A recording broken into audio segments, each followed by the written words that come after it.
Okey, sekarang ni saya nak tunjuk cara potong skirt 6 panel.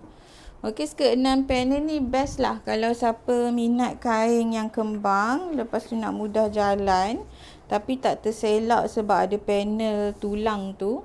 Korang boleh pakai skirt 6 panel ni lah, memang best. Okey, dia memerlukan 2 meter kain untuk buat skirt ni. So, cara dia mudah sahaja. Kain yang 2 meter tu korang lipat 2. Okey, pola kain ni memang depan dan belakang sama je. So, korang potong untuk dapatkan dia berkeping-keping teruslah depan dan belakang kan. Okey, boleh refer untuk pola. Saya dah ada tulis dah kan dekat sini. Side, front and back skirt cut 4. So, kain tadi 2 meter kita lipat 2.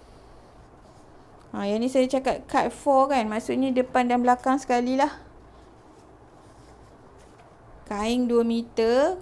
Korang lipat hujung ke hujung. So dah lipat jadi macam ni. Lepas tu lipat lagi sekali. So akan dapat rupa macam ni. And then boleh letak dekat atas kain. Okey, yang ni adalah center front. Untuk center front dan back, center front, center back, cut 2 on fold. Okey, dah ada dah instruction kat sini, cut 2 on fold. Letak dekat lipatan kain lah. Okey, letak macam ni. Okey, di lipatan kain macam ni. Lepas tu ambil pula yang side punya, side front and back ni, letak dekat tepi ni. So, tadi korang kain tu dilipat 2 kali kan. Yang 2 meter kain tu dilipat hujung ke hujung. Kemudian hujung ke hujung lagi sekali. 2 kali lipatan.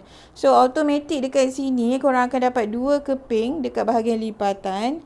Dan 4 keping dekat bahagian ni. Sebab benda ni dia tak perlukan lipatan kain. So, dia jadi 4 keping lah.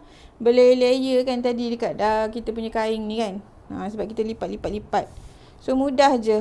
Susun pola macam ni.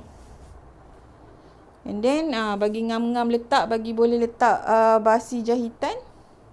Bolehlah potong kain macam biasa. So untuk bahagian waistline ni setengah inci. Lepas tu tepi ni pun setengah inci. Okey, untuk yang ni petua dia. Yang mana tempat yang korang nak kena sambung tu, panel tulang dia tu, korang basikan dia setengah inci. Yang mana tak kena sambung tu, korang 1 inci kan dia bahagian tepi. Ni 1 inci. Okey, bahagian tepi kain 1 inci. Kat sini setengah inci. 1 inci bahagian bawah. Setengah inci. Setengah inci. Kat sini 1 inci. So, ini adalah tepi kain. Yang ni tempat yang cantuman dia. Cantuman dengan bahagian center dan side tu. Faham tak? Yang tempat cantuman tu setengah inci je basi jahitan tu. So, lepas dah letak pola macam ni, akan automatik dapat 4 keping sini, 2 keping bahagian sini di lipatan kain. Mudah je cara nak potong kain 6 panel ni. So, dah lepas potong tu, bolehlah potong untuk waistband. Ambil kain lebihan, and then potong buat sebagai waistband.